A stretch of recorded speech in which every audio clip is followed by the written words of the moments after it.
কিছু রাজনৈতিক দল তারা শিক্ষা নেয় নাই,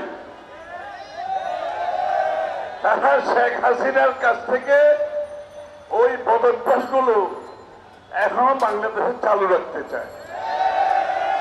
যে শেখ হাসিনাকে তার এই ধরনের চরিত্রের জন্য বাংলাদেশের মানুষ বিচারিত করেছে, সেই রাজনৈতিক সংস্কৃতি বাংলাদেশের মানুষ আর গ্রহণ করবে না।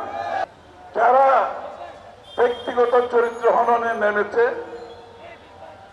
রাজনীতিবিদদের বিরুদ্ধে অশালীন বক্তব্য রাখছে, উস্কানিমূলক বক্তব্য রাখছেন, বাংলাদেশের রাজনীতিতে তাদের কোনো ভবিষ্যৎ নাই।